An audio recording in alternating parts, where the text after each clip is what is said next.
I don't really know how to start this without sounding like I've lost my mind, but I guess that's kind of the point of stories like this, right? You click because you want to hear something terrifying, something real, something that makes you second-guess the noises your own house makes after midnight. So let me just get this out of the way. At 2:43 a.m., 3 weeks ago, something knocked on the door beneath my basement. Not the basement door. The door inside the basement, the one that shouldn't exist. And before you assume this is one of those exaggerated, I heard a noise stories, let me be clear, I didn't just hear knocking. I heard someone breathing back at me. This all started after I moved into a small rental house just outside Columbus, Ohio. It was an older single-story place, kind of worn down but cheap, and I took it because the landlord practically begged me to. Said he needed someone stable living there. I'd just gotten out of a long-term relationship, so the idea of having space to myself sounded perfect. Except, the basement came with rules. When I signed the lease, the landlord, his name is Mr. Parsons, an older guy who smelled like old paper and black coffee, pulled me aside and said, "Don't store anything down there. Don't go down there at night. And if you hear anything, just ignore it." I genuinely thought he was joking. He wasn't. The first night I slept there, the house made all the normal old house noises, pipes clicking, wood popping with temperature changes. Nothing weird. For a while, life felt normal. Peaceful even. But on the 9th night, something woke me. It was a sound I couldn't place. Not the fridge. Not traffic. Not wind. It sounded like scratching.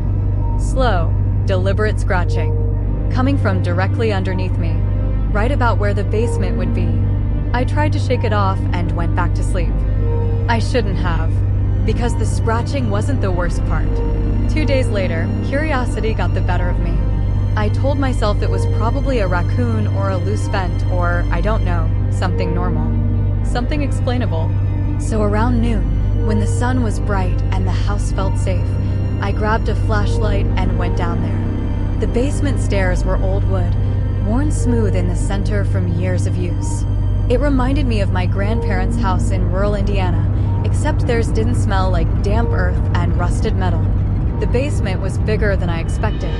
Low ceiling, exposed pipes, concrete floor with small cracks running in every direction. A single bulb hung from a wire, flickering like it was struggling to stay alive. But nothing about that bothered me. What bothered me was the door on the far wall. A door I swear wasn't mentioned during the walkthrough. It didn't match the house. It was newer, solid, painted gray, with 3 long horizontal scratches across it like something had been dragged or clawed along the surface. And the lock was on my side, as if it was meant to keep something inside. I felt a cold stab of fear in my chest, but I approached it anyway. Human stupidity or curiosity, take your pick. When I put my ear against the door, I expected silence. Instead, I heard movement. Not footsteps. Not shuffling. Breathing. Steady, slow, as if someone was inches away, listening back. So close their breath could fog the wood. I stumbled away from the door, heart pounding, and practically flew up the stairs. That night, I couldn't sleep. I left every light in the house on, TV playing some sitcom rerun just to fill the silence. But around 2:30 a.m., when everything in the world feels thinner and quieter, the breathing came back. This time, I heard it through the floor. This time, it was louder. And this time, it wasn't alone. I heard humming, a low melody, childlike, a tune that felt familiar but wrong, like a nursery rhyme played backward. That's when I called Mr. Parsons. I didn't care if it was late. He picked up on the first ring. He didn't say, hello, didn't ask what was wrong. He just said, "You opened the basement, didn't you?" I didn't answer, but he sighed like he already knew. "Whatever you do, don't go back down there after dark. I'll come by in the morning." Then he hung up. That was the moment I realized something wasn't just weird about this house. Something was alive in it. I didn't sleep at all that night. I sat on the couch, phone in hand, watching the basement door at the end of the hallway like it might burst open. Around 3 a.m., the humming stopped abruptly, and the breathing changed. It got sharper, faster, like whoever or whatever was beneath me had started climbing something. A ladder? The stairs? Every few seconds, a dull thud echoed up through the floorboards, getting closer. I pressed my hand against the wood, terrified to feel vibration. I wish I hadn't. I felt something knock back. I swear to you, something knew I was there, and it wanted me to know it knew. The footsteps, or whatever they were, stopped right below me. Silence. The kind of silence that makes your ears ring. And then, tap, tap, tap. 3 gentle taps directly under my feet. Like a polite knock. I scrambled backwards so fast I hit my shoulder on the couch frame. I didn't move the rest of the night. When morning finally came, I heard a loud knocking at my front door. For a second, I thought it was the thing again. But when I checked the peephole, I saw Mr. Parsons standing there, sweating despite the cold morning air. He walked inside without waiting for an invitation and headed straight for the basement. He didn't ask what happened. He didn't explain anything. He just said, "You weren't supposed to hear it. Not yet. Not yet." Those words still make my stomach twist. He went down the stairs, calling out, "It's morning now. You stay quiet. You hear me?" Who the hell was he talking to? Before I could ask, he slammed the door shut between us. What happened down there lasted about 3 minutes, but it felt like an hour. I heard him speaking softly, urgently, then something responded. A whisper. Too quiet for me to make out. Too soft to be human. When he came back up, he looked drained. Pale. Like he'd aged 10 years in a single morning. He told me to sit. I did. Then he said something I'll never forget. There's something living behind that door. But it's not a person. It looks like one, sounds like one, but it's not. And if you feed it fear, it grows stronger. I laughed. I actually laughed because I thought there was no way any of this was real. But he just stared at me with those empty, exhausted eyes. It followed the last tenant upstairs, he said. Don't let it follow you. Then he left. No explanation. No advice. Nothing. After that, the house felt different. Warmer in some rooms, colder in others. Like something was moving through it when I wasn't looking. And every night, the thing in the basement got bolder. The next few days were hell.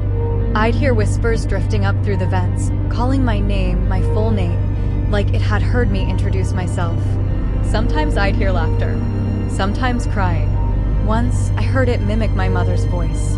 That was the first night I almost left. Except, something made me stay. Not bravery. Not stupidity. Curiosity. What happened down there lasted about 3 minutes, but it felt like an hour. I heard him speaking softly, urgently, then something responded. A whisper. Too quiet for me to make out. Too soft to be human. When he came back up, he looked drained. Pale.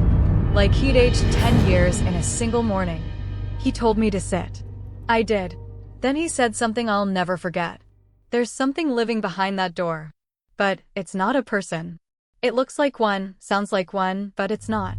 And if you feed it fear, it grows stronger. I laughed. I actually laughed because I thought there was no way any of this was real. But he just stared at me with those empty, exhausted eyes. It followed the last tenant upstairs, he said. Don't let it follow you. Then he left. No explanation. No advice. Nothing. After that, the house felt different. Warmer in some rooms, colder in others. Like something was moving through it when I wasn't looking. And every night, the thing in the basement got bolder. The next few days were hell. I'd hear whispers drifting up through the vents, calling my name, my full name, like it had heard me introduce myself. Sometimes I'd hear laughter. Sometimes crying. Once, I heard it mimic my mother's voice. That was the first night I almost left. Except, something made me stay. Not bravery. Not stupidity. Curiosity. I stumbled backward toward the stairs, but a new sound froze me. The lock on the door began to turn. Slowly. Click, click, click. Like invisible fingers were undoing it from the other side. I ran up the stairs so fast I barely felt my feet touch them. I slammed the door at the top and held it shut with my entire weight. A second later, something slammed into it from the other side with enough force to rattle the hinges. It hit again, and again, and again, and then, silence. Pure, deafening silence. I didn't move until sunrise. By the next morning, The basement was quiet. Too quiet. I called the police, but the moment I said something in my basement, I could hear the doubt in their voice. They sent someone to check, but the officers found nothing. No marks on the door. No handprints. Nothing disturbed. One of them even joked, maybe you dreamed it. But I know I didn't. I tried calling Mr. Parsons again, but his number was disconnected. When I drove to his address, the one on the lease, I found an empty lot. Like the house had never existed. I tried leaving the house that day.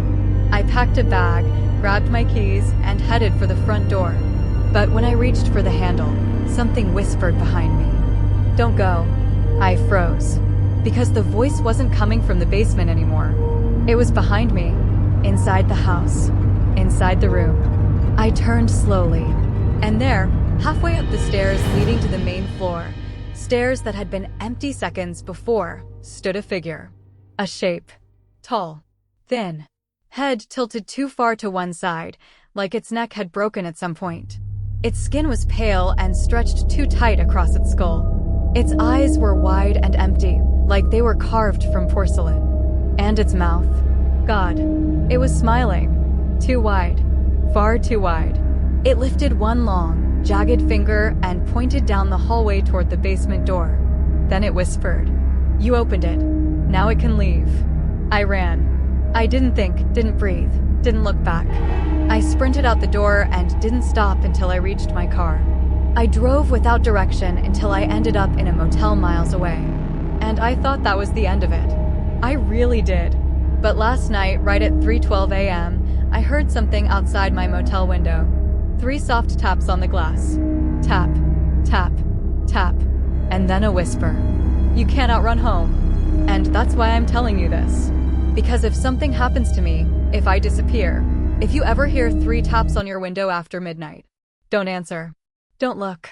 Don't breathe. Whatever it is, it's hungry. And now, it's free.